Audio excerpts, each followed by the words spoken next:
Good afternoon, everyone. Welcome to our Portable Equipment Registration Program information webinar. We thank you for your patience in advance. We do not anticipate any technical difficulties, but in case of any, this webinar will be recorded and posted for your convenience at a later time. Jenny and I will be alternating speaking throughout this presentation. Please hold all questions until the designated question and answer times are announced, or for the open discussion at the end of the presentation. At that time, you are welcome to type your question into the chat or raise your hand, and we will address your question. If you choose to speak, please express it in the chat box along with your question, and we will provide permission for you to unmute yourself at that time.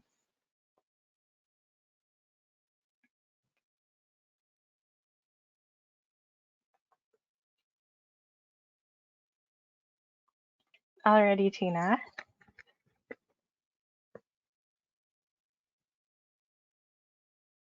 Hi, am I ready? Are we ready?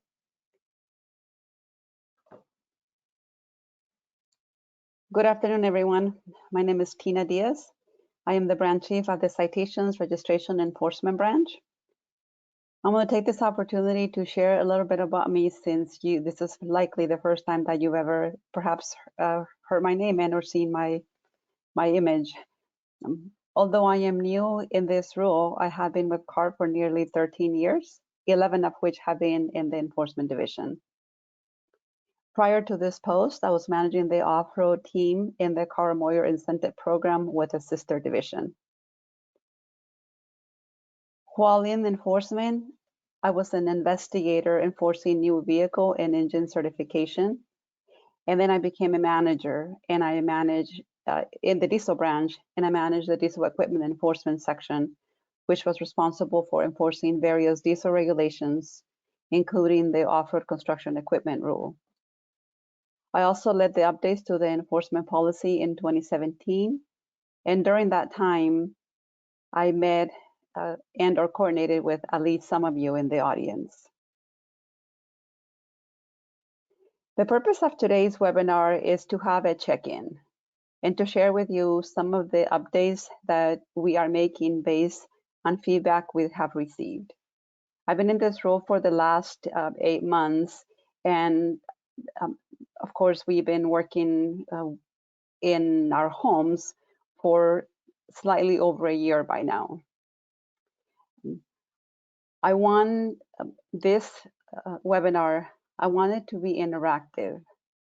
As we present today, we are going to pause in some of the areas so that we can have engagement with you, and you have the ability to ask us questions. It is an opportunity for us to meet virtually, and for you to meet some of the new members of the team that perhaps you have not met. We ask for your patience as we are all running this webinar from our respective homes. And like Lila said already, we do not anticipate any problems, but we do ask for your understanding in the event we encounter one. As you can imagine, working remotely for the past year has not been easy. It has been an adjustment with many challenges for you and for us. We have learned a lot along the way, and we also have identified some areas in our process that show some of the challenges we are all facing.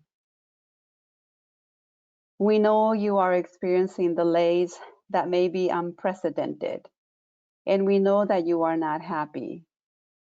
I want you to know that we are working on a variety of different options to modify the areas that may be causing some of these delays, and we're going to talk about them during our presentation. We appreciate your patience. I also want you to know that we value each of you in the audience as our industry partners. We understand and we know that you have a business to run, and we are here to have a conversation, to share with you what we're doing, and also we need your help. We need your help to try to explore perhaps some ways or different ways in which we can do our work so that you can get your registrations quicker. We welcome your ideas, and we are open to making any necessary adjustments in our process, provided, of course, that it's within our own constraints. So with that, I'm going to pass it over to the rest of the team members, and we will have an opportunity again to pause during or ask questions, and also at the end. Thank you. I'll now pass it over to the next team member. All right, thank you, Tina. I'm glad everybody has showed up today. We have quite the attendance going. My name is Kelly Weatherford. Many of you have spoken with me over the years. I've been with the program here and there since 2002 in a variety of capacities. I started as a student, going on to an air pollution specialist, and now I'm one of the managers who oversees the program. I've spoken with many of you over the last year on some of these challenges that we've faced, and just to echo what Tina has discussed, we are listening, we are taking your suggestions seriously and trying to incorporate any kind of time-changing or time-saving options that are available. If you have any questions, we are going to have designated areas to discuss this, and we will have an open discussion at the end. But for now, I'll go ahead and pass this over to Dave, who helps me co-manage this program. Good afternoon, everyone. I am David Mallory. I'm the manager of the equipment registration section. I'm sort of old and new to PERP. I've been in my this current stint as a manager in PERP for 2.5 years. However, before that, in the mid-90s to about 2000, I was an engineer, a lead engineer working on the registration program as it was initially proposed and developed. So I do have some background, and if you've been around for a long time, you probably recognize my name and had worked with me. Again, I just want to echo what Tina and Kelly said about that we're committed to making this program work for you and work for all of us. Again, there's been unprecedented challenges here over the last year, and I can assure you that Kelly and I on a daily basis are working very hard to address all these issues and take your criticisms and your suggestions and your comments very seriously, and that we continue to look forward to working with you going forward to make this program work for everyone. So thank you. Good afternoon, everyone. My name is Lila. I'm an air resources engineer in the PERP program.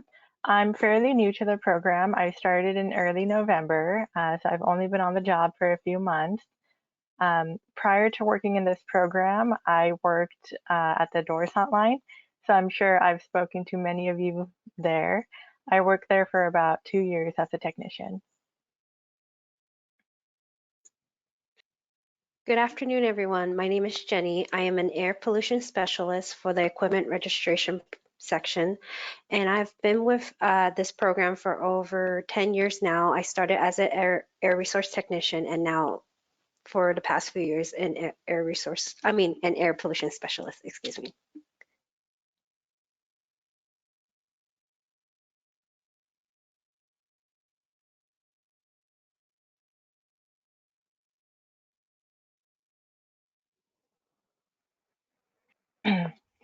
The topics we are going to cover in today's webinar include PERP's previous process changes, review of the suggestions previously submitted by industry representatives, the current PERP application process, common issues affecting application submittals, how to ensure complete application submittals, an update on our electronic application submittal process, and an open discussion to conclude.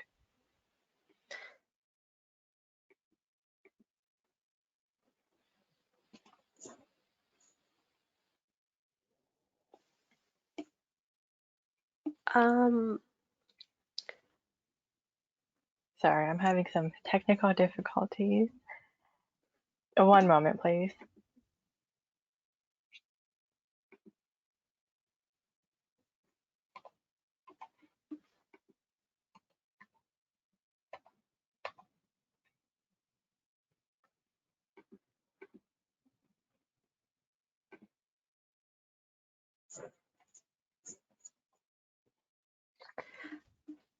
Sorry about that, Jenny. It's okay, no problem. So in 2018, we implemented a new process where we will send out a billing invoice rather than collecting the payment up front. The reason for this change was due to response, refunds, incomplete application. When we reach out to applicants, sometimes we don't get a response. So to avoid application being sent back, please ensure that the company information is updated. Overpayments and ineligible equipment would result in a refund, and after we implemented the billing invoice process, we have significantly decreased the amount of refunds our program issued. Incomplete applications are very resource intensive. Staff member will need to follow up with incomplete applications via phone, email, or incomplete letter. Because payment was received upfront, we had to enter the ineligible units rather than sending them back. For underpayments, we have to send an incomplete letter to collect the remaining fees.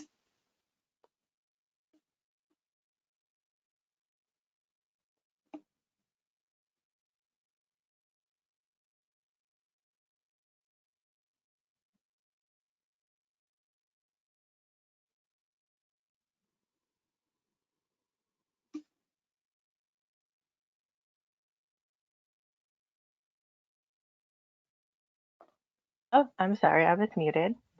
As a result of our discussions in June of 2020, industry representatives provided PERP staff with the following process improving suggestions. From this feedback, PERP staff were able to feasibly implement starting the process earlier by sending out registration renewals 4 months in advance, consolidating renewals on a monthly basis per company account, providing compliance assistance on common application errors. PERP staff is always available to help you. Consolidating inspections per the multiple engine inspection discount. This requires a minimum of 4 engines to be inspected at one time to be eligible for a discount. Mailing registration documents and placards at the same time.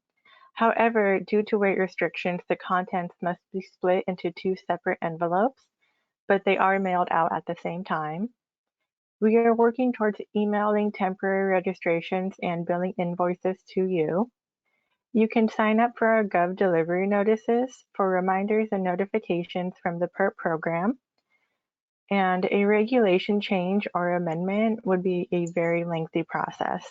At this time, the regulation is not being reviewed for an amendment.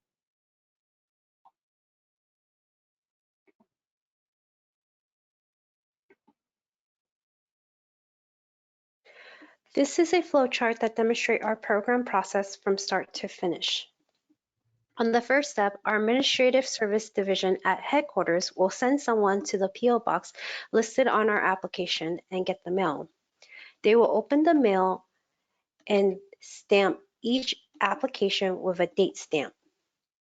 When they are done, they will forward the mail to a mail carrier to deliver it to our satellite office. In addition to our mail, the Administrative Service Division also handles our payment. They will cash the check in the PO box and email us the credit card confirmation for us to enter in the system. After receiving the mail from our administrative division, we have our own administrative team that helps us handle the company accounts, excuse me. They make sure that the company information on the application matches the information we have in our system. If it matches, they will assign an ARB company number and forward it. If it does not match, then they will contact the company to confirm the information. They also handle the cancellation and so forth that comes in the mail. After assigning the company number, our administrative team will forward the mail to an engineer or specialist for the preliminary eligibility evaluation. We would evaluate the application and determine whether it is complete or incomplete, as well as ensuring that it can be entered in our data management system. Complete applications would be forwarded to our technician for data entry. For incomplete application, we will try contacting the applicant via email or phone, and if it's not resolved by 2 weeks, then we will have to mail the application back with a letter explaining what information is missing. Next, our technicians will enter the application, assemble the file, and print the billing invoice. The application will then go back to our administrative team where they will merge multiple billing invoices into one. They would approve and issue the temporary registration permit. Once payment is received, we have 90 days from payment receipt date to process the application. Next step, after receiving the payment, operation limitation is calculated and the documents are generated.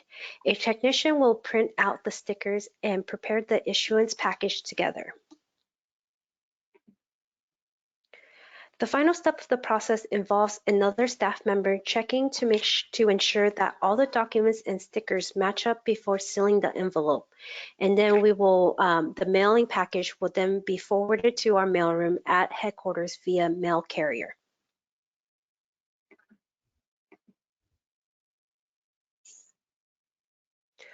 For the past year, we have been experiencing different obstacles such as office closure and limited office capacity, which greatly affected our processing time for registration.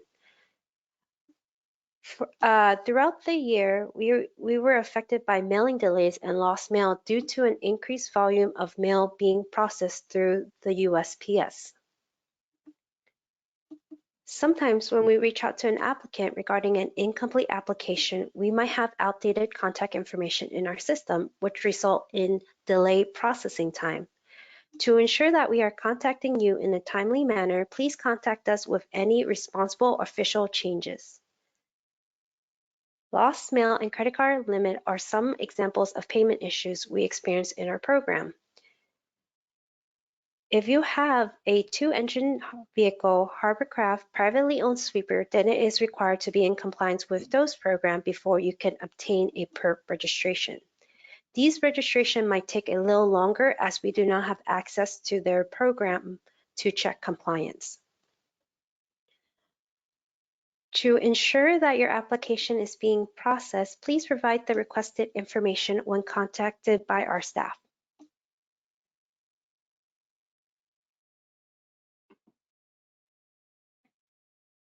With all those issues said, here are some ways to ensure complete application submittal. Let's start with Form 1. Any new registration application requires a Form 1 for company information. Be sure to list the company name exactly as it is designated in our perp data management system. The mailing and street address must match our perp records.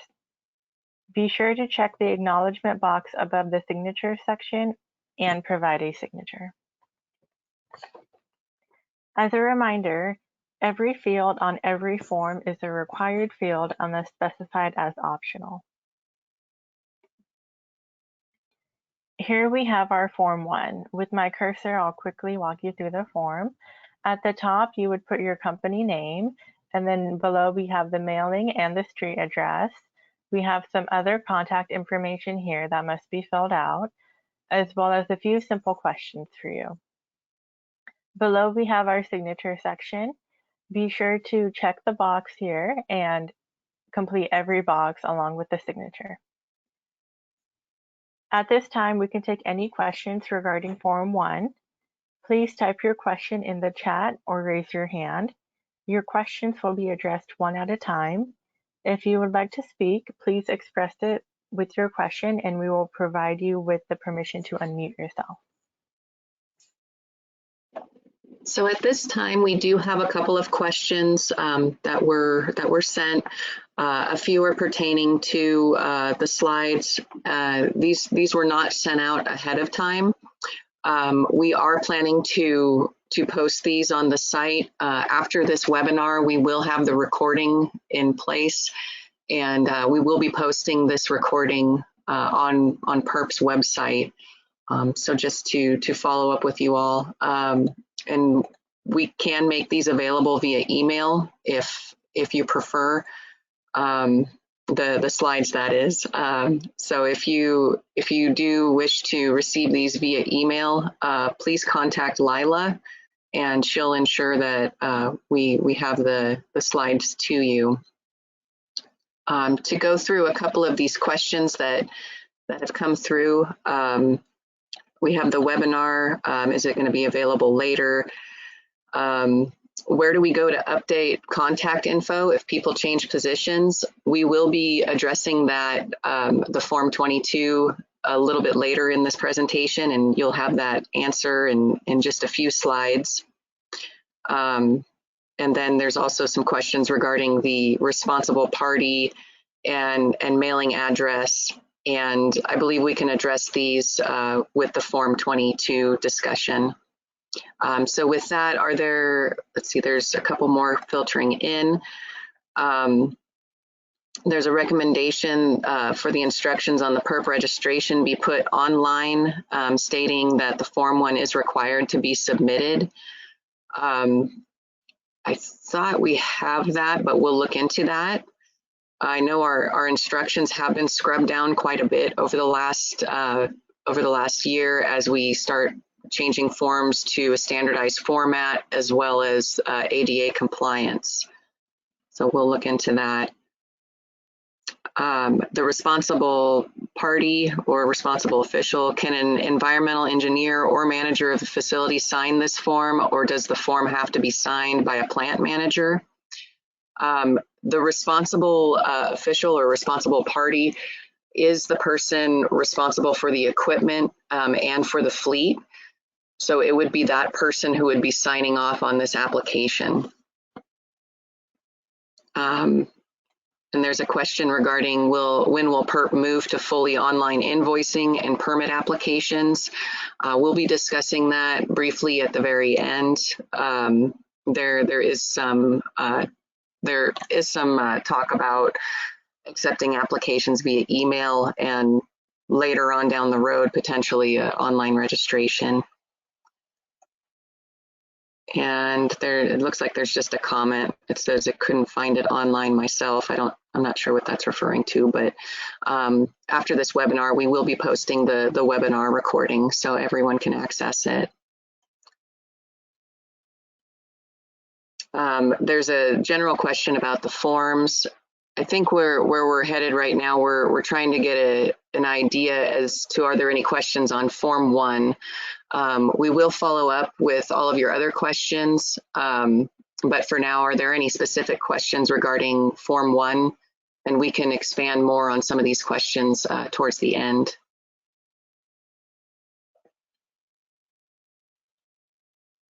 So from what I can tell here, I don't see any other Form 1 questions. Is anyone using the chat? I don't think so. I think they're all just coming through on the questions.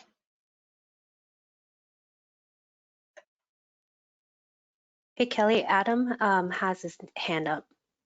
Oh, I'm sorry. I can't see the hands. Thank you, Jenny. Lila, would you be able to unmute him? So this attendee cannot be unmuted until they enter their PIN. It looks like they're calling in from a cell phone. Please enter the audio PIN and then we can unmute you.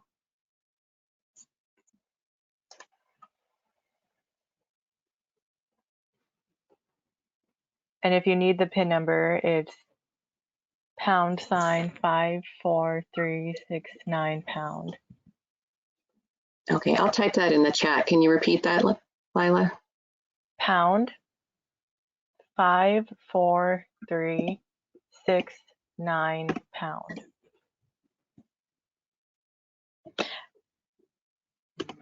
So this is just the pin for the attendees.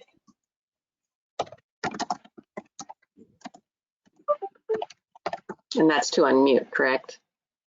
Yes, so it looks like they were calling in from a cell phone, and then to access the audio of speaking, you would have to put the pin in. It was provided in the email as well. Okay, great. And thank you all for being patient with us as we learn this new aspect of perp. Usually we're handling registrations, not so much the webinars. Okay. So why don't we go ahead and move on to the next slide, and then we can come back to Adam's question. Okay.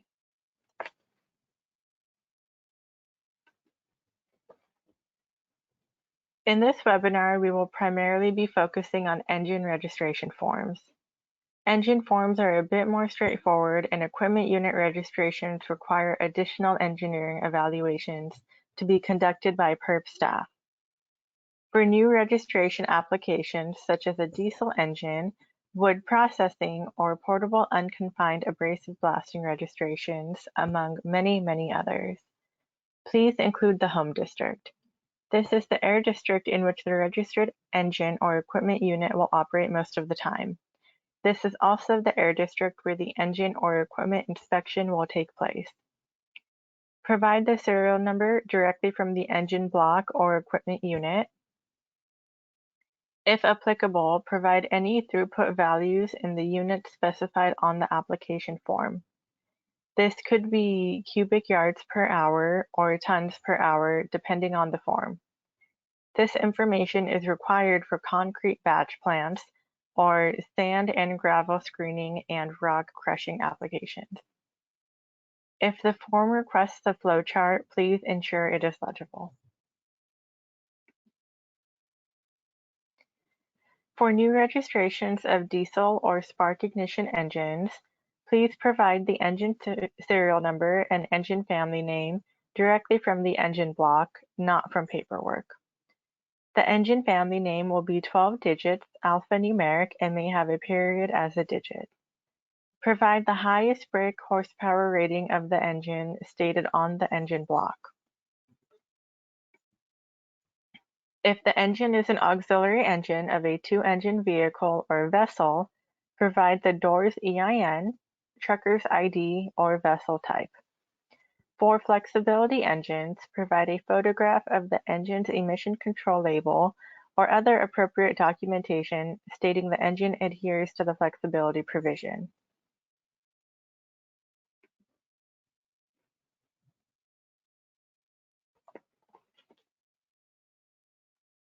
For this presentation, we use different engine labels from different manufacturers for reference.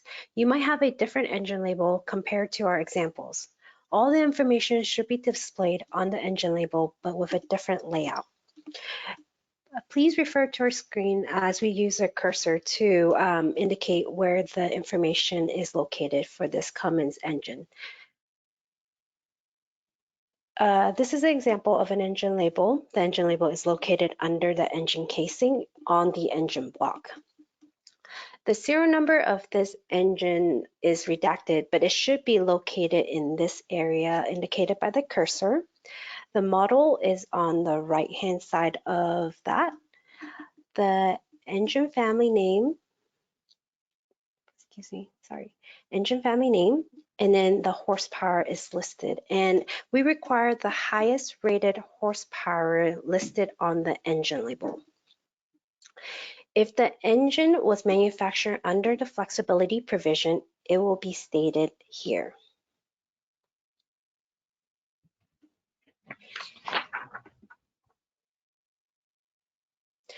Your engine label will help you determine whether it was manufactured under the flexibility provision. One of the two statements must be present: 40 CFR Part 89.102 or 40 CFR 1039.625. These statements are also located on our Form 2 under the engine eligibility box. The photos provided must clearly show the flexibility language. So using the cursor, Lila will show you where is it located in this engine label.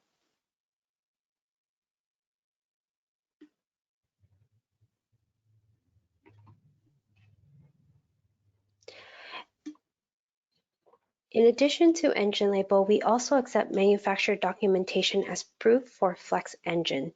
The serial number on this photo is redacted, but the serial number is required to register your engine. Using the cursor, you will see under the regulatory status, there is the EPA/ARB flex, and that is what we look for when we're evaluating the applications.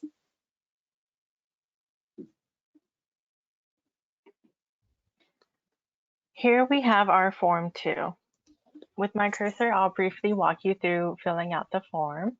At the top, you would provide your company name and then some basic information about the engine, such as the manufacturer year, the serial number, and the model.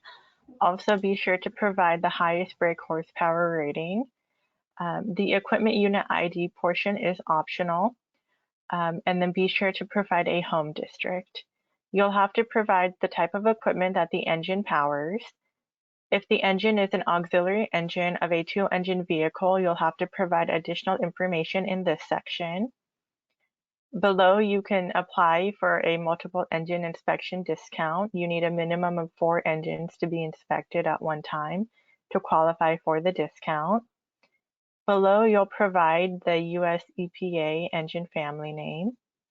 And then you'll indicate how the hours of operation are monitored, either by a non-resettable hour meter or a fuel flow meter. Page 2 of the form encompasses the engine eligibility.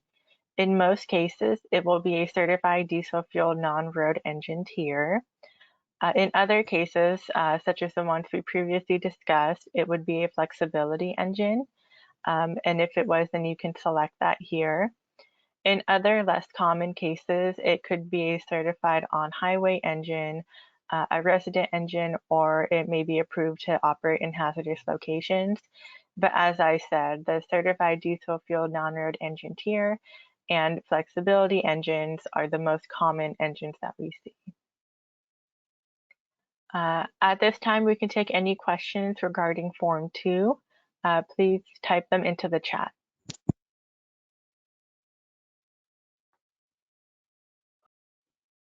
Okay, so we have one question pertaining to Form 2. It says, how do we apply for the multi-inspection discount when we qualify? When submitting our initial Form 2, we did not have the 4 to 9 engines on site, but over time we have those numbers now. So when you're applying for this discount, you need to ensure that when you schedule the inspection with the district, once you receive your registration documents, you would contact the district to schedule your inspection for the unit. And that needs to be completed within a year following receipt of the documents. You do need to ensure that if you claim the discount, you do have that number of engines on site to be inspected. The district does have the ability to flag companies who misuse this discount or do not have the appropriate number of engines there, and it would prevent you from taking this discount in the future. So it will require some coordination, and if you have them all registered at once, that's great.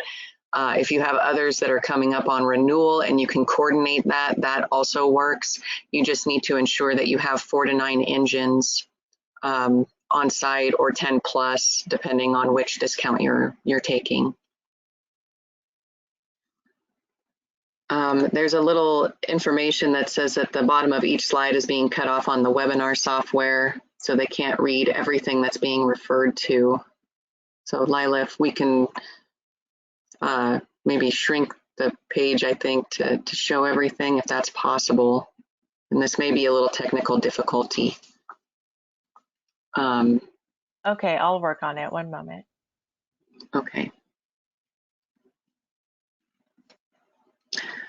And there's a question that says, how do you fill out application for I think that might be a vacuum with auxiliary engine. If it's a 2-engine type vehicle, then what you would do is on this Form 2, actually I could pass this over to Jenny and Lila to explain how to fill out a 2-engine auxiliary engine on a Form 2. So Jenny, Lila, do you want to explain that? So for a Form 2, when filling out an auxiliary engine, you'll fill it out like like all the information that Lila have mentioned, like the company name, the engine manufacturer year. It's just that you will need to provide the DOORS EIN number. You would have to report it to DOORS first, just so when I email my contact in DOORS, they will have it ready and tell me whether your fleet is in compliance. So that way it kind of speeds up the process a little, but you just need to contact DOORS to, they can provide you with more information on how to fill out their system requirement in their program. Okay, and another question is why are they no longer accepting Tier 4I registrations on used generators? The regulation does require final Tier 4s. The interim Tier 4s over 750 are still eligible for registration, for initial registration. However, there are limitations in our regulation on what we can accept in program. The next question is, if engine isn't based in California, but only on site for a few customers per year, how do you determine home base? There's never a guarantee the equipment will be there. And this is a common portable issue because portable engines by their very nature do move around. I would point you back to the definition in the PERP regulation. There's a definition for home district. And what that definition says is the engine is, it's for the district that is designated by the responsible official in which the registered engine or equipment unit resides most of the time. So you'd have to take your best guess, or if you have records that show where that unit's been the majority of the time, that's how you would identify the home district. It's also the district that would be doing the inspection, so you do need to identify which home district the engine or equipment unit is going to reside in. And it looks like somebody's question got cut off. The next question, for the engine brake horsepower rating, I have multiple ratings with different RPM ranges. Do I use the lowest or highest rating? And I believe Jenny covered that by stating you use the highest rating available on the label. Next question is, what about a street sweeper owned by a municipality? That would be a publicly owned street sweeper versus a privately owned street sweeper. And we do have, with the truckers program, auxiliary engines for privately owned sweepers. If it is publicly owned, it would follow the same eligibility requirements as regular engines like generators or compressors that would be coming into PERP. It looks like there's a tip on how to shrink the screen. I said try control dash to try to shrink it, or control plus to increase it. So that might be a little hint for you, Lila. I did try, and unfortunately it did not work. Okay, so it might be a constraint with this this platform that we're presenting on. The next question, is there some reason you cannot coordinate this program with the DOORS program so we can go to reporting these engines in an online system? We are a different type of program than DOORS. DOORS is strictly a reporting program. PERP is actually air quality permits, that instead of going to a local air district to get a local air permit, you could come through our program for a statewide registration. So there are fees involved, there are inspections involved, and coordinated with the local air district. They're very different programs, as one is just reporting and one is an actual permit. A couple more questions here. Would an engine certified to marine standards that is used to drive a hydraulic pump and is only used on land be eligible for perp registration? We'll get back to you on that question. It seems pretty specific, and I'll follow up with you on the answer here shortly. The next question, would I check the auxiliary engine, or would I check the other engine? I'm sorry, it's broken up. Would I check the other auxiliary engine box? You would only check the other auxiliary engine box if you have a 2-engine vehicle that has an auxiliary engine on it and a district has instructed you to obtain either a district permit or a perp registration. Let's see. And there's some other questions that are more general. And so we'll circle back on these later. Are there any other questions regarding Form 2?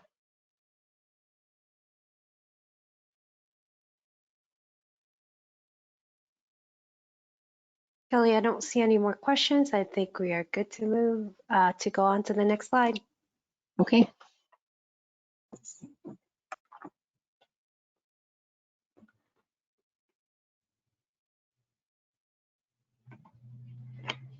Here we have our Form 3. With my cursor, I'll quickly walk you through the form. It's very similar to the previous Form 2 we looked at. So at the top, you would provide your company name.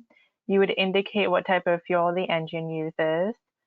So this is for spark ignition engine, so it could be gasoline, natural gas, or propane, or another. Just make sure you specify.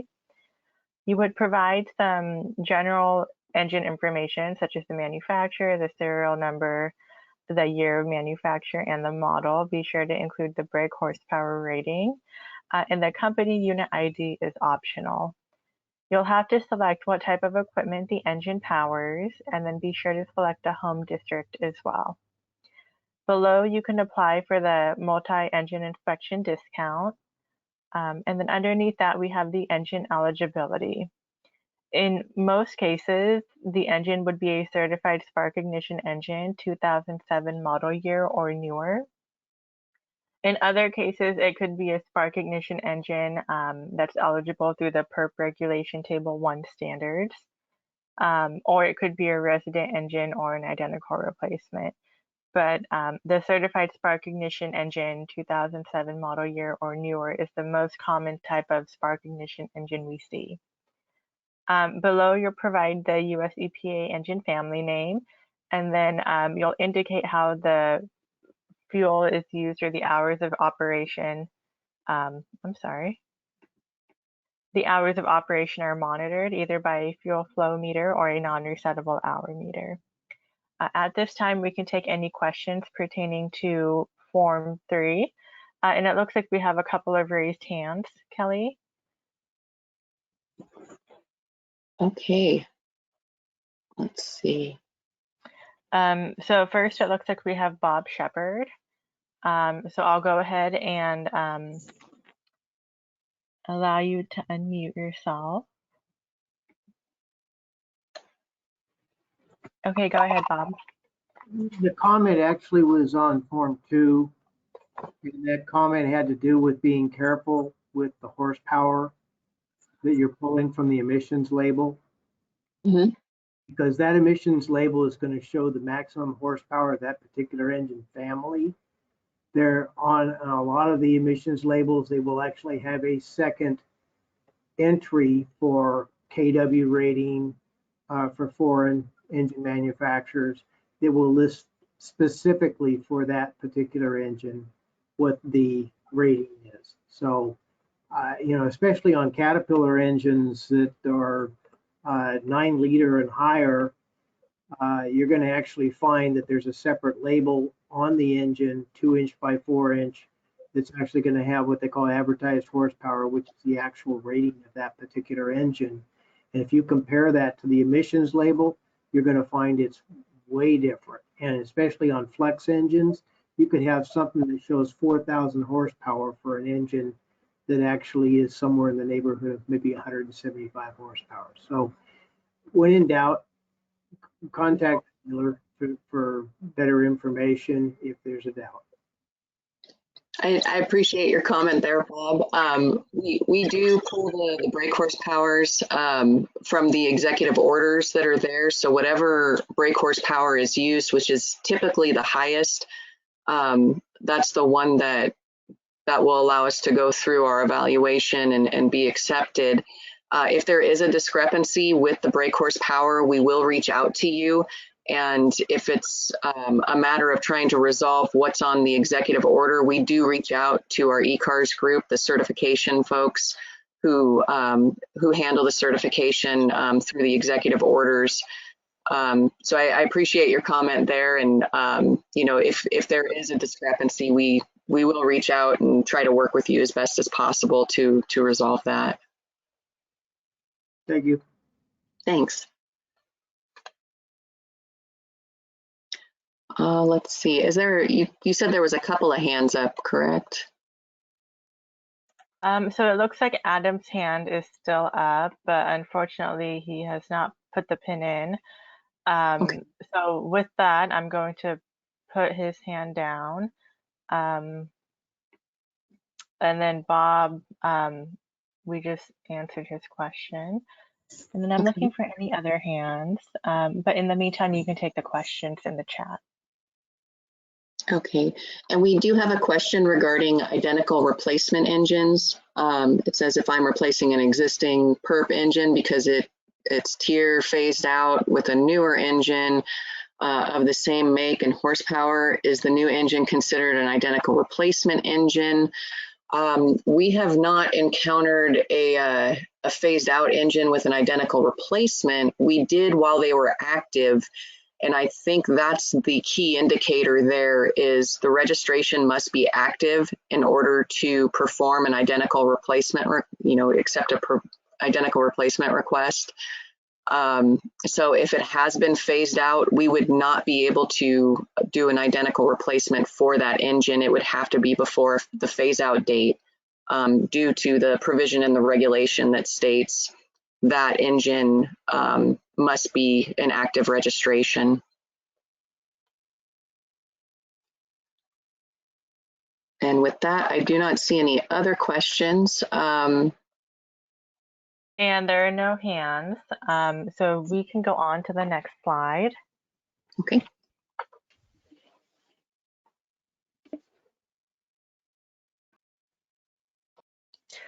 Form 6 is an optional form that you can fill out with your Form 1, 2, and 3. This form acts as your temporary registration while your application is going through the perp process. You can start operating your unit once you receive this form with your billing invoice. When filling out a temporary registration, please make sure that the serial number and engine family name match the information on Form 2 or 3 with the engine label. Engine label showing serial number and engine family name are required for temporary registration. This prevents enforcement action for operating an unregistered engine. This form must come with a Form 2 or 3 and be aware that these forms must be accompanied with a Form 1. We do not accept temporary registration alone or after. It must come together in a bundle. Temporary registrations are only for final Tier 4 engines and Tier 2 spark ignition engines that have never been registered in our program.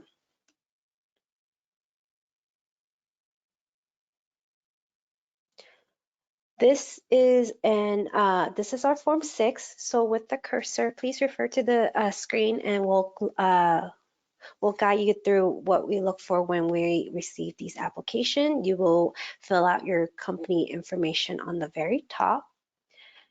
On the engine information, you will fill out your serial number and engine family name, which must match the Form 2 or 3 with the engine label. You will check the acknowledgement box.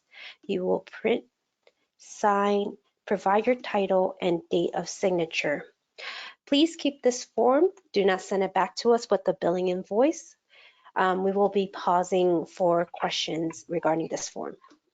Please type it in the chat or raise your hand.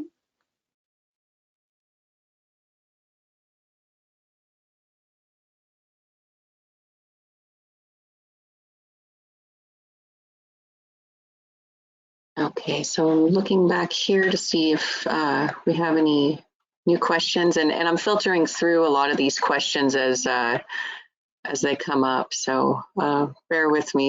You guys have quite a few.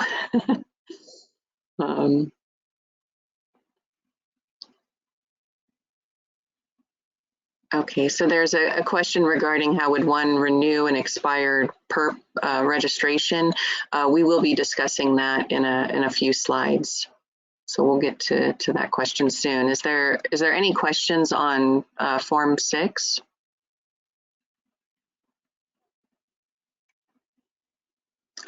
Okay, so here's a question. How do you send in the photos? Currently, the application process is by paper mail. So you would have to take the photo and print it in some form or fashion and send it in with your application. Here's a question. Does Form 6 allow us to operate the generator sooner than regular registration?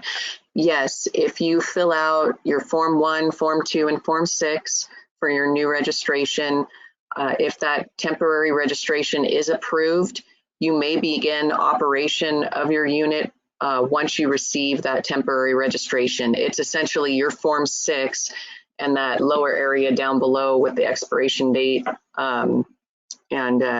and authorizing signature would allow you to operate while you wait for your official documents. And there's another question, how long does it take to get the completed registration after temporary registration has been received? That depends on when we receive the payment. Once we receive the payment, we have 90 days to issue the registration. So paying those sooner means you would get your registration sooner. And there's one last question regarding Tier 1 and Tier 2 information. I think we can circle back on that at the end of this discussion when we have an open discussion there. One more question came in. What is the turnaround time to receive approval for temporary registration? We do have to go through our screening process. I don't have an exact answer for you, but it depends on how complete your application is. If all of the information is there and everything is good, it does take us a little time to receive it from our current headquarters office.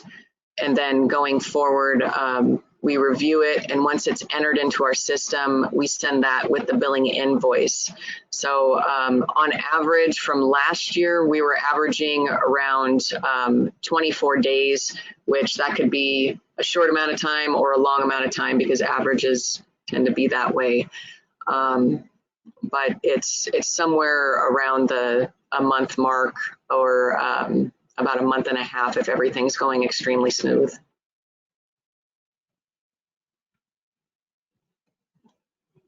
And I think that's all the questions I see for Form 6. And I don't see there any. are no hands. So we'll move on. Thank you.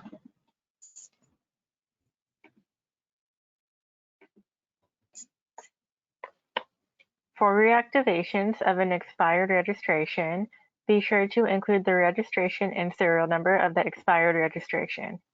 Provide a home district. This is the air district in which the registered engine or equipment unit will operate most of the time. This is also the air district where the engine or equipment inspection will take place. Include a recent hour meter reading and the date the hour meter reading was taken. A recent hour meter reading would be within 12 months of the registration's expiration, or within 12 months of the application submittal. Here we have our Form 18. With my cursor, I'll briefly walk you through the form. At the top, you would include your company information, such as the company name and telephone number. If this is an engine reactivation, you would include the registration number, the engine serial number, the home district, as well as an hour meter reading and date. The company unit ID is an optional field. Below, you can apply for a discount. And if the engine is an auxiliary engine of a 2-engine vehicle, you would have to provide additional information in this section. If this is a reactivation for an equipment unit, you just have to fill out this portion here by including the registration number, the equipment unit serial number, and the home district. And then below that, you'd have to complete the signature portion by checking the acknowledgement box and printing your name and signing, as well as providing your title and date. At this time, we can take a few minutes to answer any questions regarding Form 18. Please type them into the chat or raise your hand.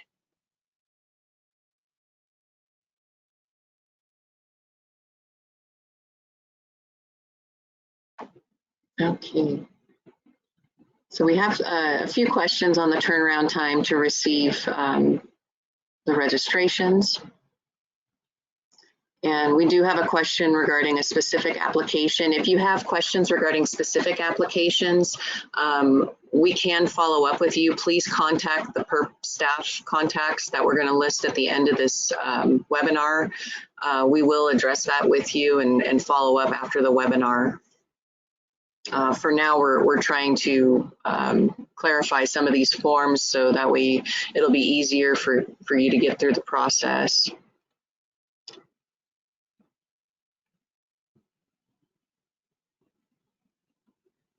Okay. There is a question regarding the hour meter reading, and it's asking why Form 2 for initial registration does not. The regulation requires an hour meter reading upon renewal, so that's why when there's a reactivation or a renewal or potentially a change of ownership that has a renewal with it, we need to collect the hour meter reading and date per the regulation.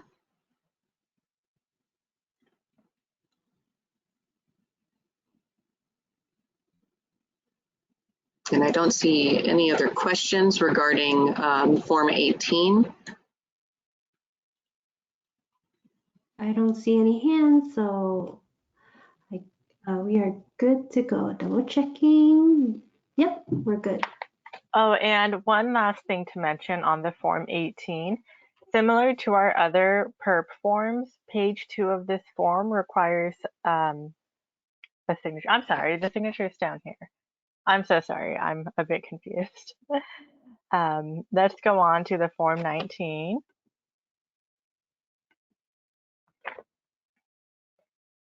For change in ownership applications, include the registration and serial number of the registration in question. If the registration is expired, please provide a home air district. Include a recent hour meter reading and the date the hour meter reading was taken. Again, this would be within 12 months of the registration's expiration or within 12 months of the application submittal. Here we have our Form 19. As you can see at the top, you would provide your company information, such as the name and the mailing and the street address, some other contact information, and you would answer a few simple questions. These are the same questions that are found on the Form 1.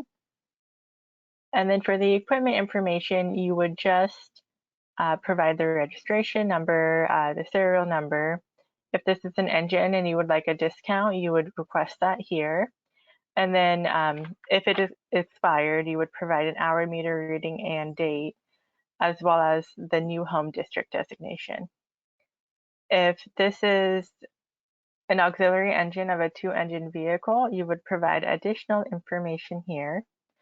And the Form 19 does have a page 2 that encompasses the signature portion.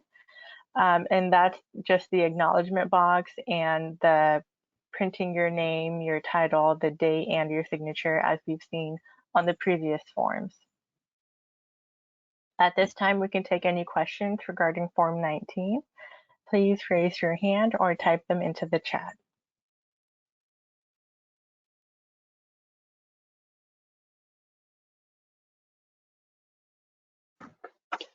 So we do have one question. Do I use Form 19 when I am selling a non-compliant engine to an out-of-state buyer? The answer to that is no. The Form 19 is to transfer the registration into your company name or account. It's to change that from one company to another to continue operation in California. If you're selling out of state, you can fill out Form 22, which we will get to in a moment, if you wish to cancel the registration and release all liability. Another question regarding Form 19, the company information at the top of Form 19 is for the company buying the piece of equipment. Yes, that is correct. So the company information on Form 19 is going to be the new owner. And yes, there are change of ownership fees. This program does charge fees for most every action, with the exception of one of the forms we're going to discuss here shortly.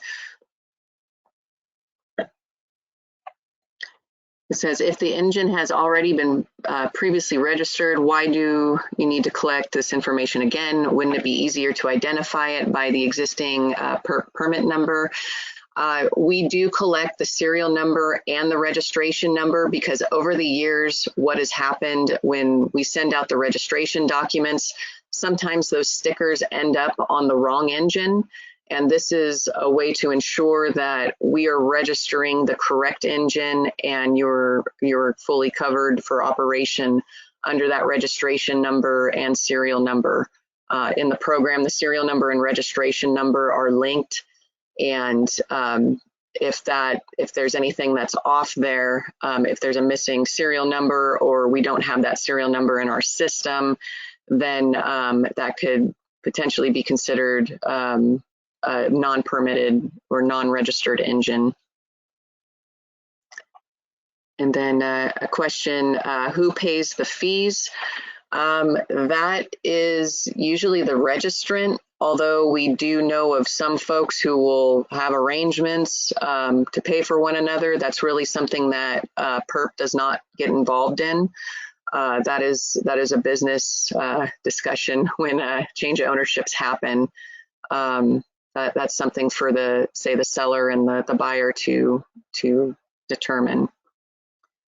And then there's another question, is this form required when selling out of state? No, this form is not required when selling out of state. This is only for registrations that will operate in California under this registration number.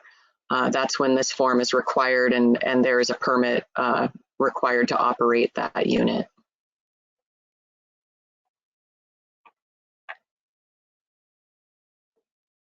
I don't see any more questions. There's one more. One more just snuck in there. Can forms be updated to include the asset or unit number that we use to internally track or check equipment? Yes, there is a form. It's a correction form. It's one that we are not going over today. The forms we're discussing today involved initial registration, change of ownership, and reactivations. These are some of the most common forms we see. So if there's anything that needs to be updated on the perp registration, our suggestion is reach out to perp staff, reach out to our contacts. We have all contacts listed on our website to walk you through what you would need to do to update the registration. And Hey, again, Kelly, there's... Yes, sorry, Dave. This is Dave. I just wanted to mention that there is a box for company unit ID that would be pertaining to the new owner. Right. And if it's a change of ownership and they need to update that, that's correct. Maybe I misread it thinking it was just, can we just use these forms to update it? There is a specific form if it's already owned by you and you already have it registered to you, if you're looking to change the ownership, yes, Dave is correct. There is a company unit ID spot where you can enter your information if this is a new unit that has been sold. And then there's a clarifying question: who is responsible for paying the fee, the seller or the buyer? Again, this is for the buyer and seller to determine. This is not something that PERP will determine for you. This is part of either the sale agreement. It's part of your business, and it frankly would be inappropriate for us to tell you how to do that. I think that logically it's assumed that it's the buyer, it's the new registrant, but again, correct as what Kelly said. Yeah.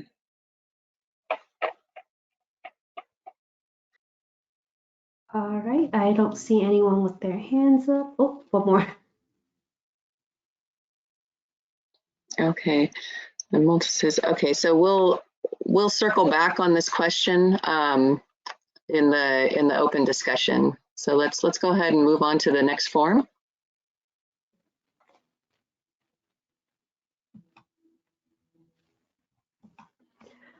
Form 22 is an administrative form that is only used for company update and registration cancellation. You can use this form to update your company account information like responsible official, company name, and company address. For engine and equipment cancellation, please provide the 6-digit PERP registration number. A staff member will contact you if we have any questions regarding your Form 22. Please do not use this form when transferring one engine or equipment unit from one branch of your company to another. That will require a change of ownership or a Form 19 as discussed earlier, and this request is free and at no charge to you.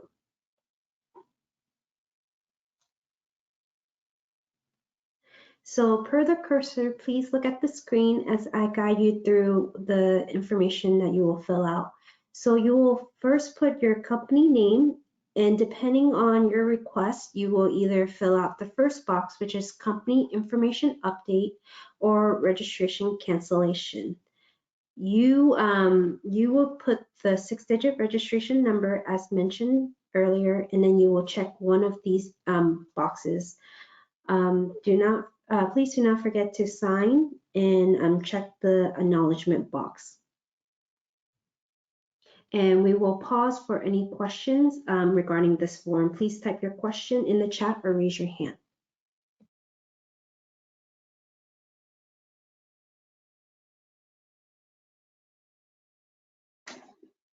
Okay, so this area to circle back on is Form 22. Some folks have had some questions regarding the responsible official or mailing addresses. This is the form in which you would use to update your company information. I don't see any new questions with this, but this is an area where a fee is not required for registration cancellation.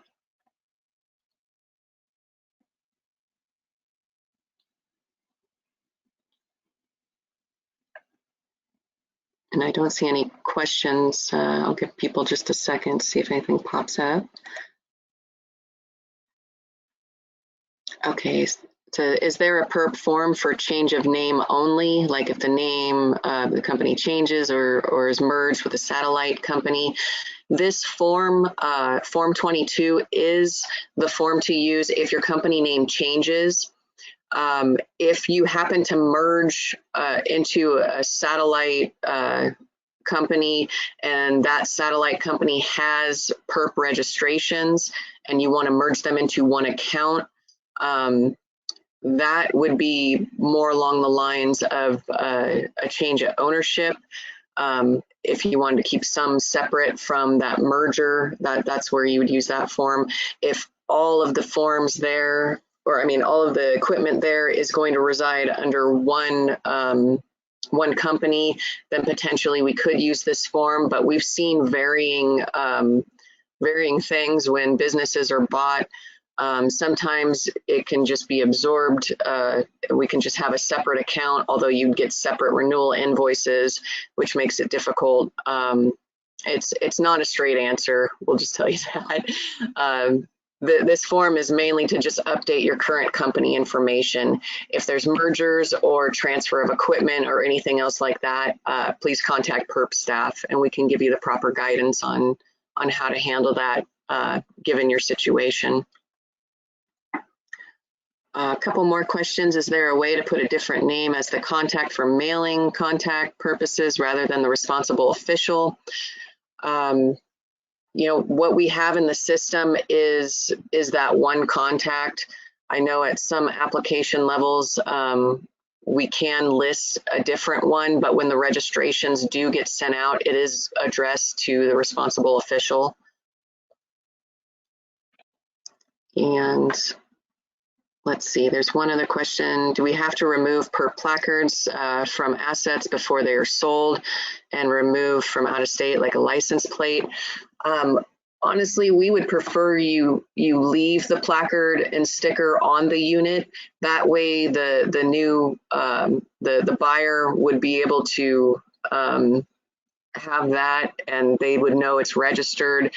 Especially if it's an active unit, the person who's just bought the unit would be able to operate that unit immediately if they submit their application within 30 days. So taking the plates and the sticker off generally would not be helpful because that plate and sticker do they do reference that unit to which it's adhered to. Yeah, I'd just like to add that when engines are sold out of state and it's understood that they're going out of state and not coming back into California, they often find their way back into California. So that's another reason for not pulling it off. Right. Okay. All right, and I don't see any other questions here regarding Form 22. Yep, and there's no hand raised, so we are good to go.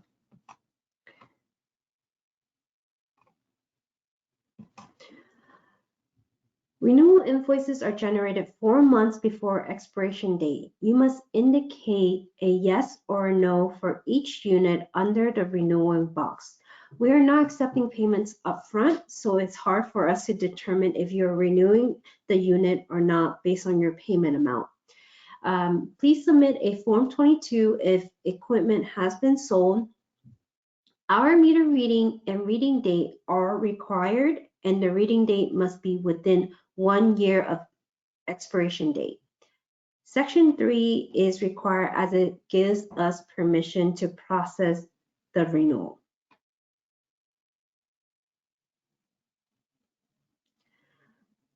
Please email or call us with any questions regarding your application or our program. We are here to help. It is highly recommended to pay the billing invoice as soon as possible when receiving it. Clear photos save time and ensure that the information provided is correct. The initial registration must be registered before we can process a change of ownership. A registration number is not generated until the initial registration application has been issued. Our system does not allow 2 open transactions for the same registration number.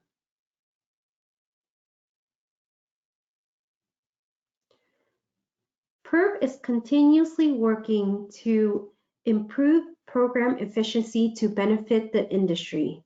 The goal is to develop an online tracking system to accept applications via email.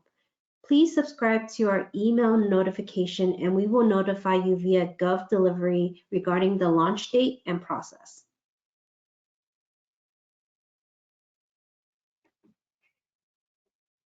Here is a link to our PERP program webpage. Please subscribe to our Gov Delivery email notifications. The information provided on these notifications is invaluable. This is all the staff contacts in PERP. This information is also listed on our webpage under PERP contacts for your convenience. If you would like to have a copy of the slides emailed to you, please note down my email address and send me an email requesting it, and I'll respond with a copy of the slides right away. This is my email here.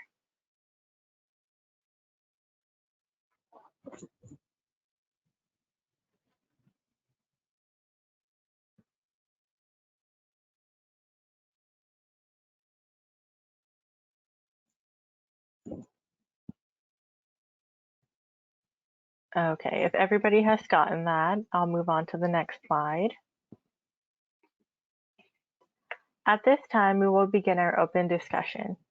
You are welcome to type your question into the chat or raise your hand and we will address your questions one at a time.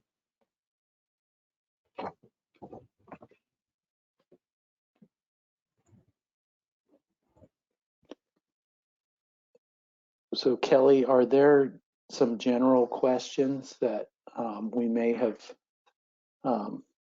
deferred on that we want to address now, or?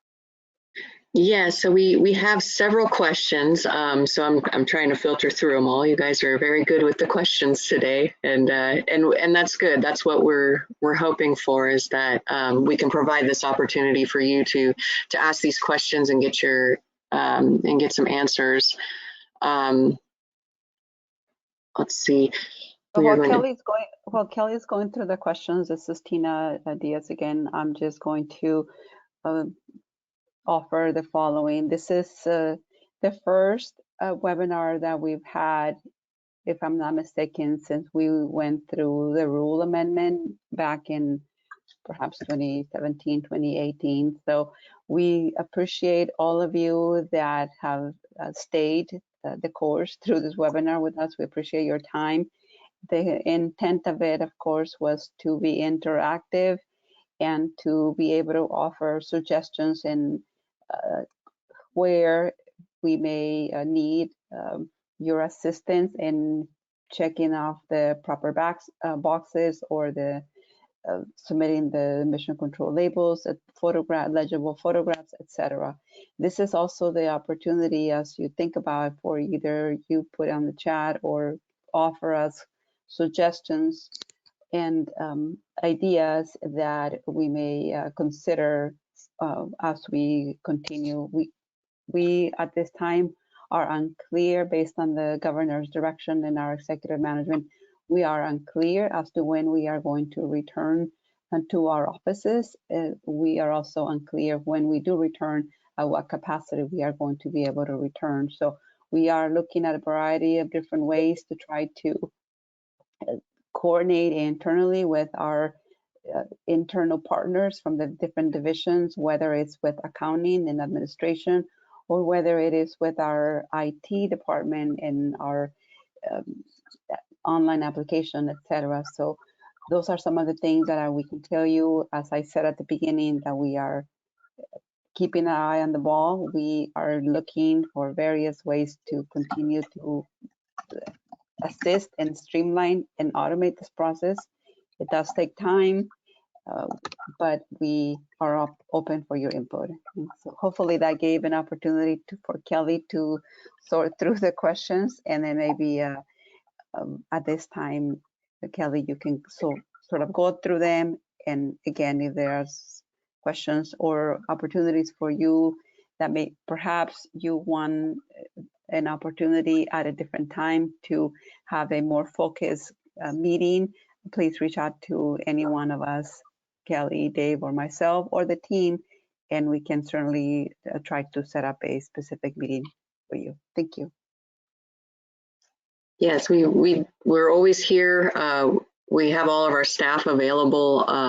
You know, if we're not in office at that point in time, we do take emails, and we do follow up in office quite a bit, because we do have a lot to move as far as paper materials go and mail outs and everything. So staff should be following up, and Dave and I are available to have one-on-one meetings if you'd like to reach out to us outside of this.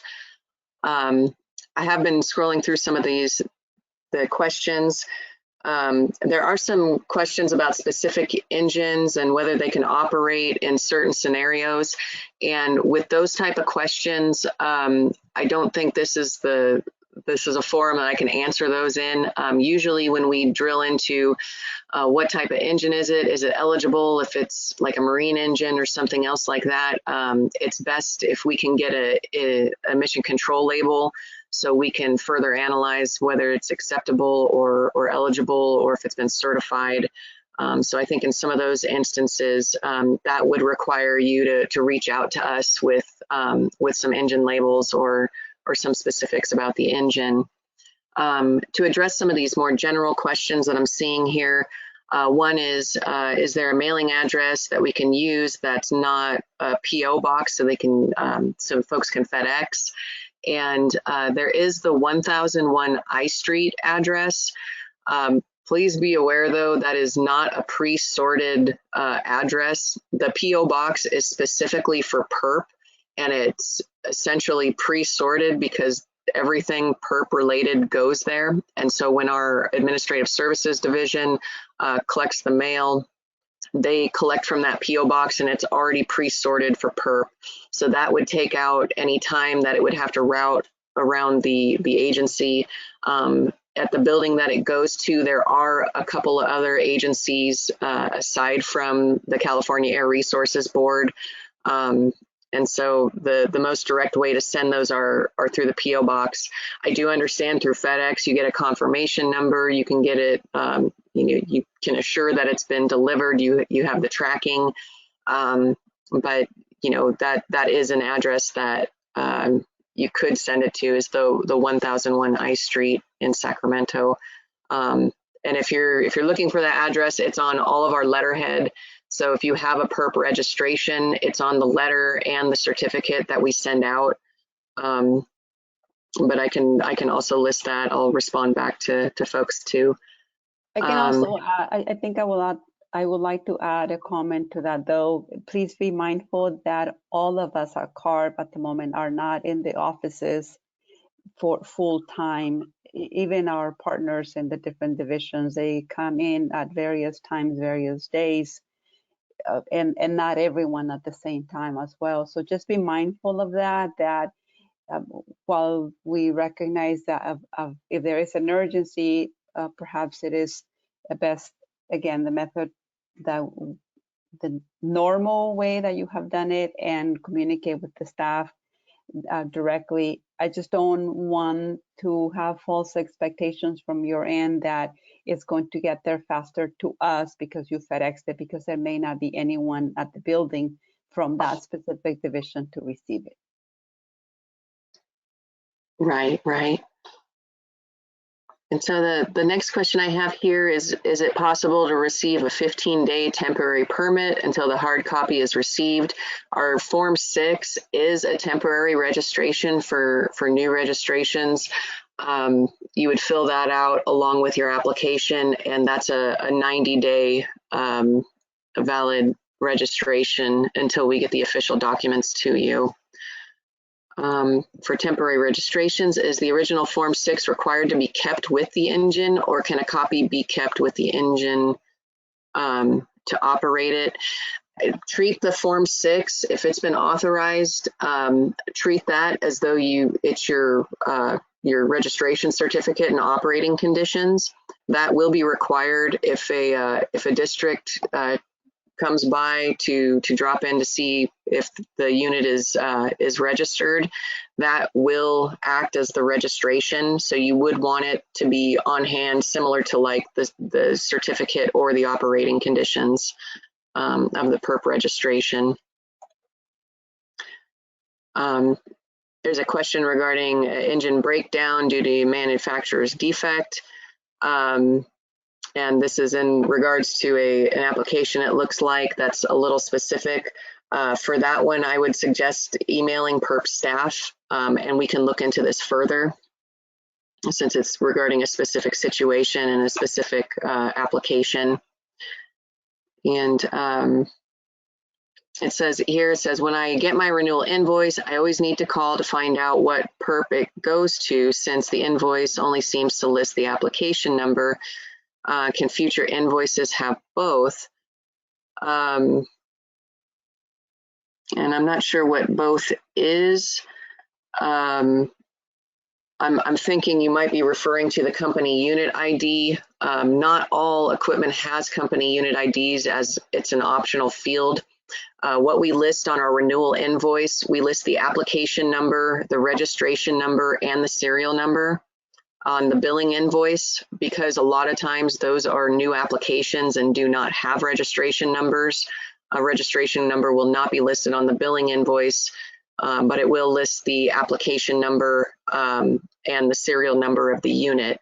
So those are ways to identify what equipment we're dealing with, because I do understand that a lot of you have large inventories. There's some companies that have just an engine or two, but there are cases where you have thousands of pieces of equipment, and the way that we can identify those or avoid sending out something with just a blank, I guess, field would be to reference mainly serial numbers. Those are definitely the main point of reference, and then the application number for which it resides in, and the registration number. If it's new, it doesn't have one, or it could have one, or if it's a renewal, but there's instances where we don't have those.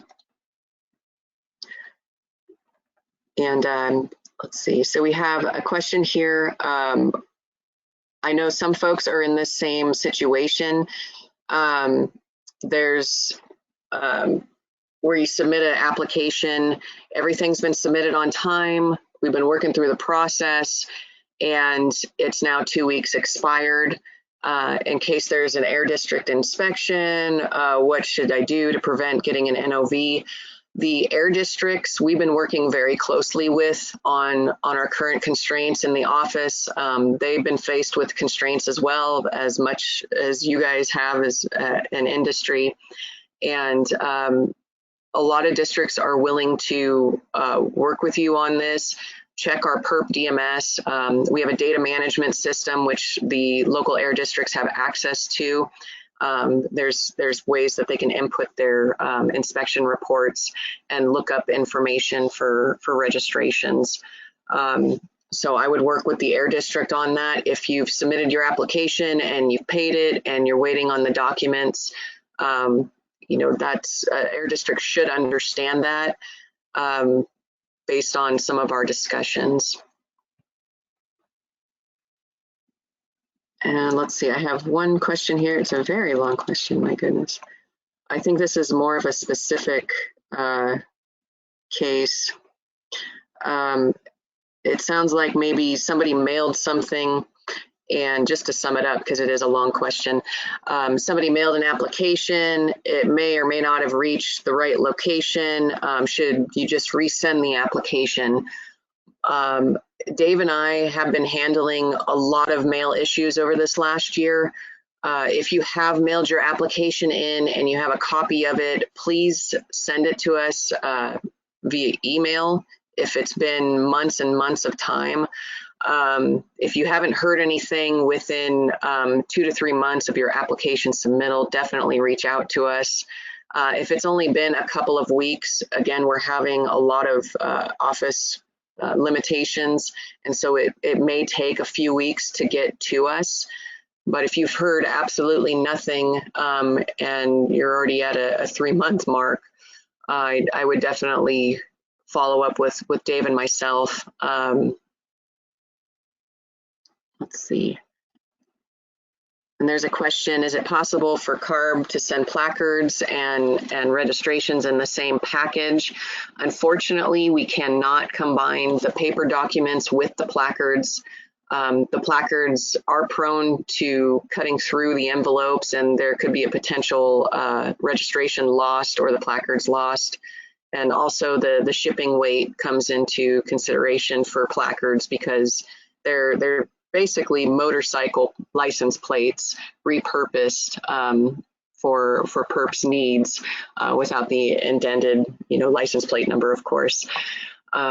And so when you have a large amount of placards going to a company and they're being sent all at once, they do require specific packaging and postage for that, and including the documents with that.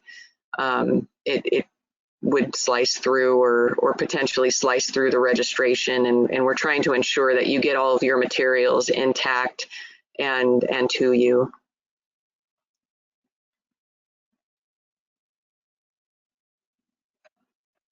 Okay, so here's a question regarding PSPS events and Tier 1 and Tier 2. So the question is, if you have a low use permit and use generators for emergency events and PSPS events, are you exempt to the Tier 1 and to phase out listed in regulation 93116, and then it ends right there.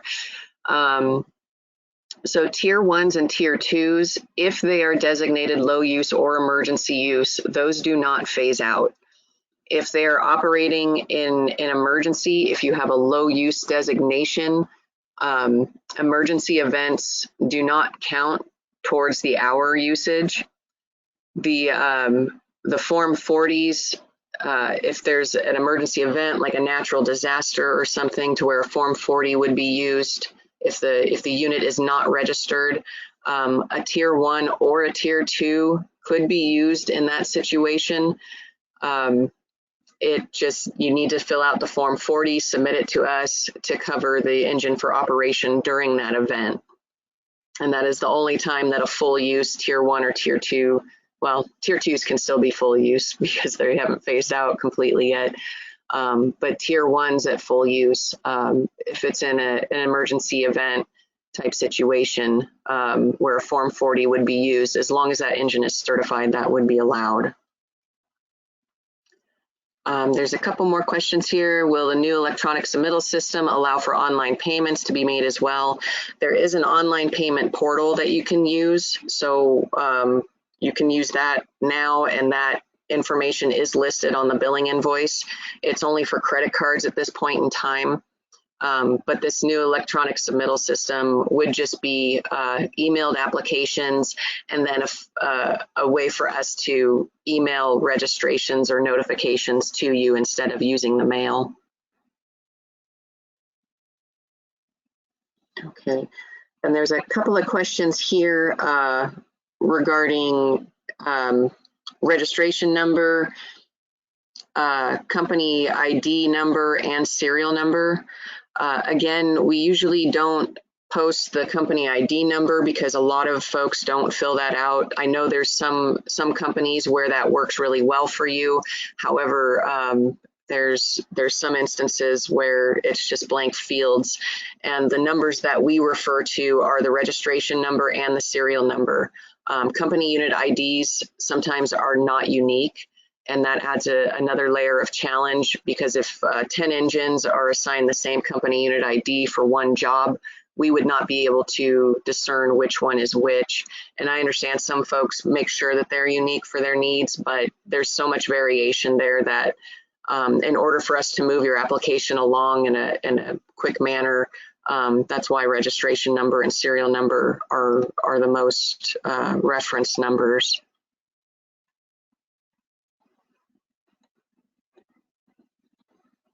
Let's see. Okay. And there is a question here regarding mail troubles with USPS. Let's see, there was no paperwork received or placard or sticker, and the typical process there is requiring a Form 23 to replace the documents and stickers and placards. Typically, if mail is lost, it does get returned. We do receive returned mail, and we do send those back out if we receive those. If there's a problem with the post office, or you're not getting mail delivered, we do request that you contact your local post office to inform them that you're not receiving your materials. That's the one way that we handle this. We could look into maybe taking an email Form 23 if this has been an issue, to where you're not receiving these. We could take the Form 23 via there to accommodate this mail issue. We have been trying to be somewhat flexible there, even though our regulation states, we need a formal agreement for electronic submittals. When there's an ongoing issue like this, we do try to resolve them quickly.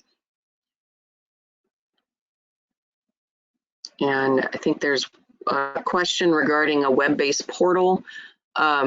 We would really like to go down that path. It is going to be a very IT intensive effort to have a web-based portal. We've made some attempts in the past. There's been security issues. We're taking steps towards that. So that's something we're going to continue to pursue.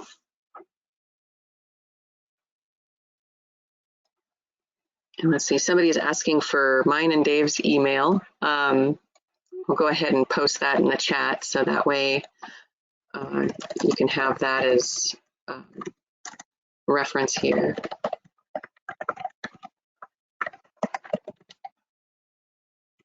So there's the one for me, and then for David Mallory. And most of our emails are first name with a period and then the last name. If you've been with ARB long enough, sometimes there's an abbreviated form, but both emails should work. And yes, we are not listed on the site. I know we're listed on Cal EPA's site, but maybe we can make that adjustment in the future. So there's a couple more questions here. Let's see, we're doing pretty good on time. We've still got about another 19 minutes. So we'll see if we can get to these. Let's see, if permitted with CARB and local air district, does the local air district reporting requirements supersede CARB, or do we follow CARB too? Let's see, state and local based on individual requirements for two different regulators. So if there's this is a little bit of a tricky question. It depends on the use of the engine. If the engine is being operated at a stationary site, the district will have the authority to determine whether this requires a stationary permit or a portable registration or permit. And depending on the use of that engine, whether it's supplanting the main operation or if it's just on site to do some maintenance, those are all factors that'll weigh into it. Now, if the situation is the district, there's a district portable permit and there's a statewide registration, the statewide registration would supersede that district portable permit. As long as it's not being operated with, on a stationary site or in conjunction with a stationary site, it's definitely a situation that you want to clarify with your local air district if you're running into that situation.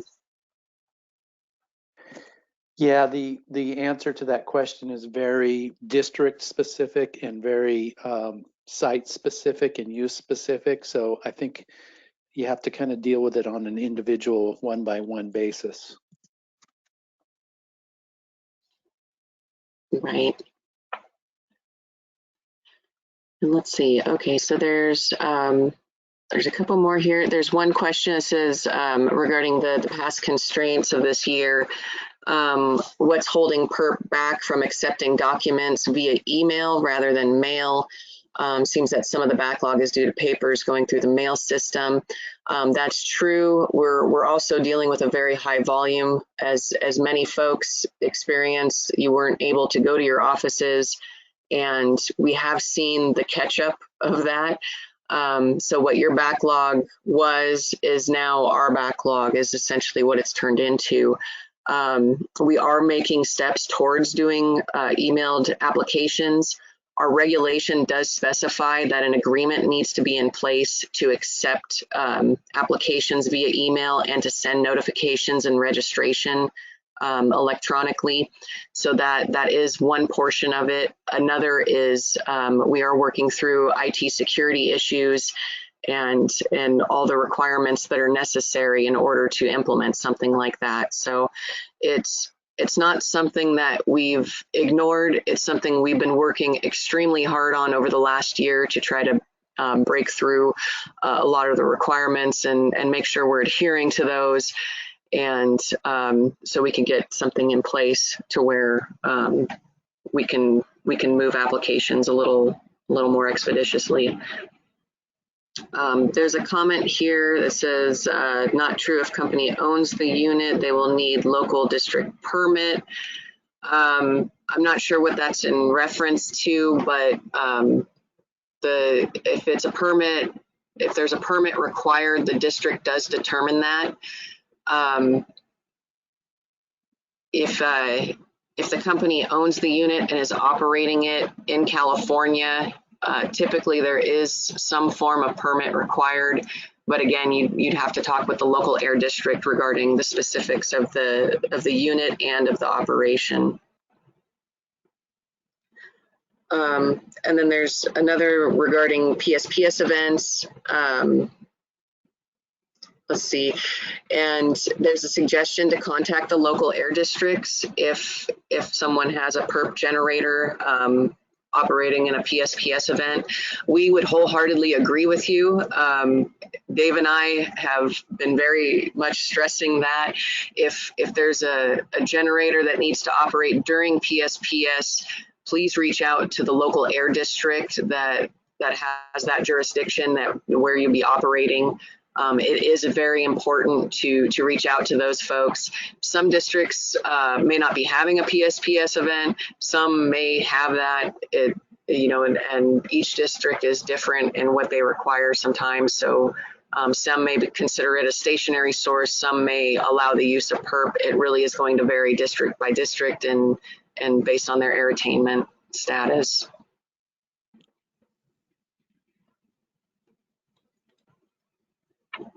And it also bears mentioning that the districts, the way they view this has evolved over time. In the past, they've been a little bit more flexible, but over the next few years, I think they're as a whole tightening down, which makes it more and more important to check with the local air districts individually. But again, the Form 40 also comes into play. Okay. All right, and so we had a hand up from Gary Ma. And Gary, if you'd like to speak, you can go ahead and enter in that code that was in the chat to unmute yourself.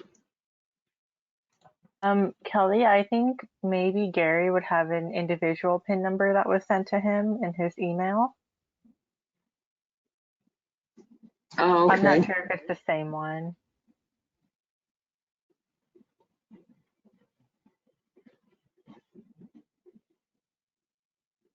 Okay, so I'll try sending that PIN maybe.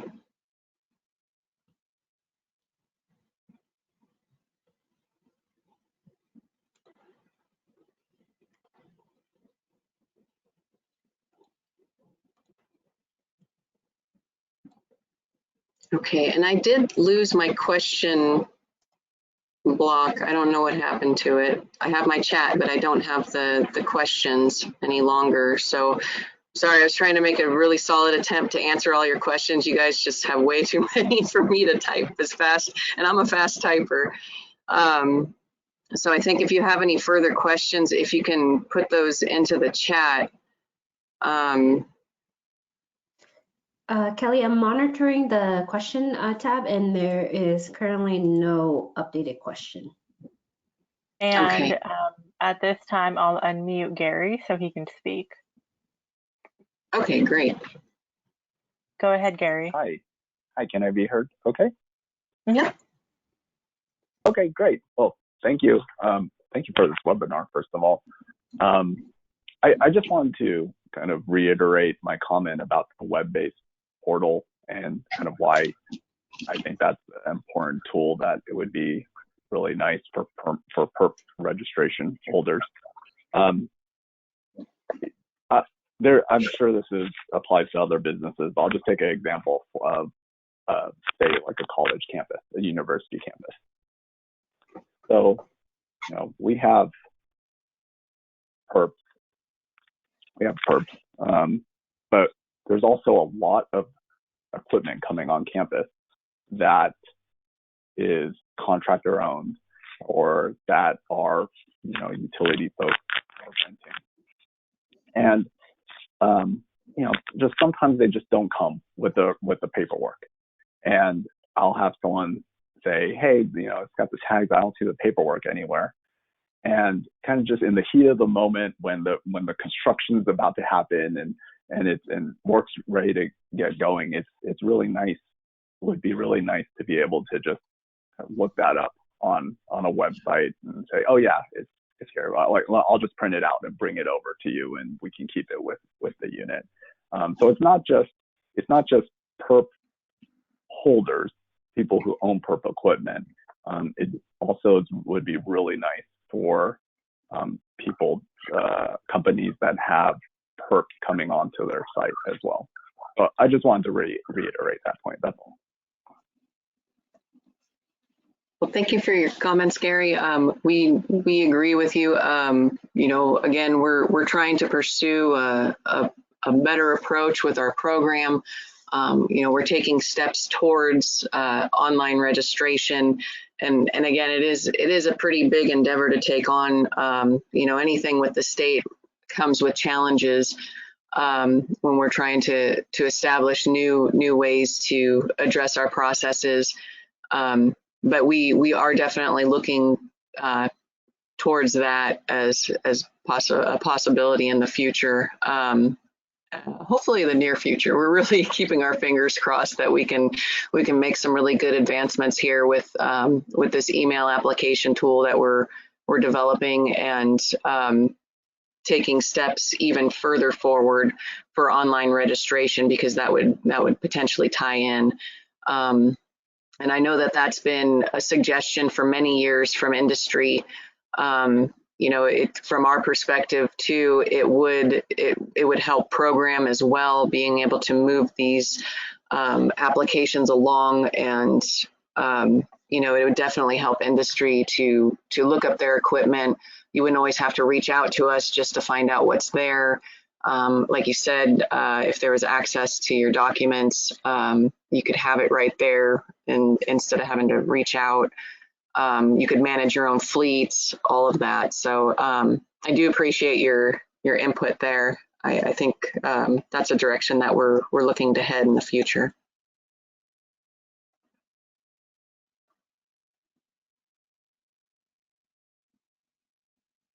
We have a question from Allison regarding her renewal. Allison, do you mind sending me an email so I could follow up with the specific renewal and registration number that you are inquiring about?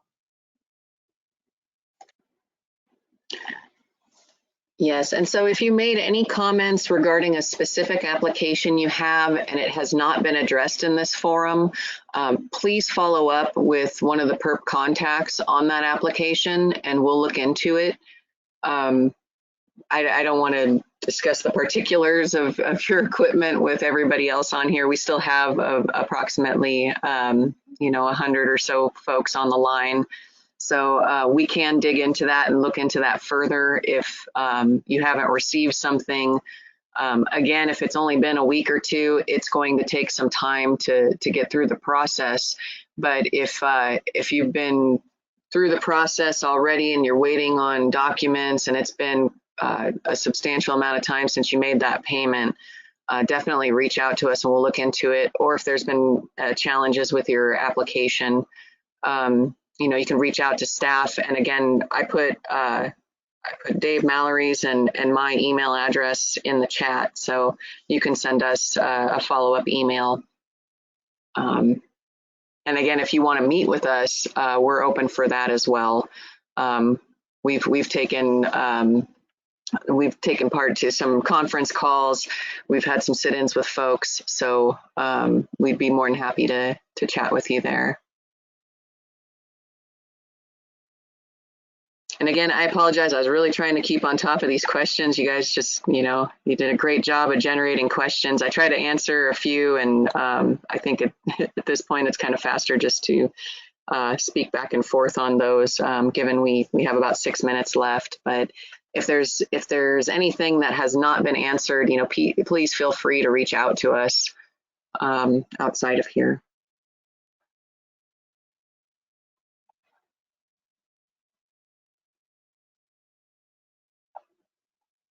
Okay. So I'm looking at the, let's see, I'm looking at the questions, and, I appreciate the thanks that we're receiving. We want to try to have a very good relationship with our industry stakeholders. We like working well with you and with the districts, and it just makes it better for everyone involved, and it's easier to comply. So we do appreciate that. We are probably going to see this presentation pop up at some point. I'm not sure how long it takes to finalize the recording and then be able to post it online, but we will follow up on our website with a posting of this presentation.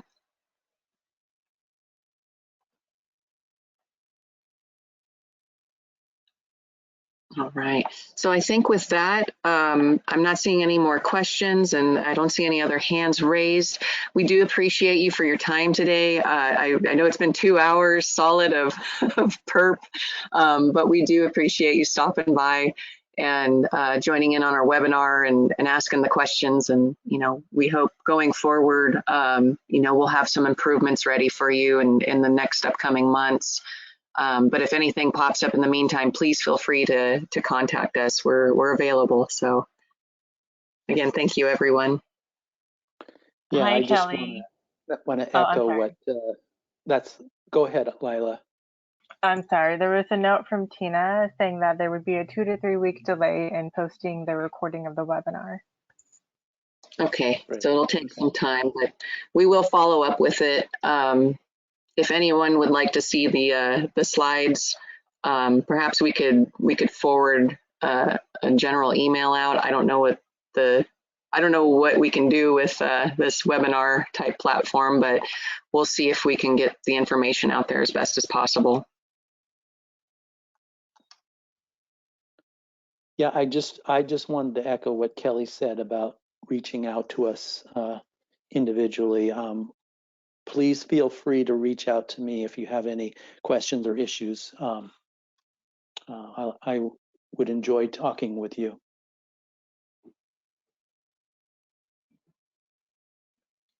All right. Oh, and Susanna Vona, she's one of our staff members. She mentioned that she'd be able to send the slides out via Gov Delivery, and then maybe we could capture some folks if they had prior engagements or anything. Wonderful idea, Susanna. Just I think we have some great staff here, and we're willing to work with you all. So thank you very much.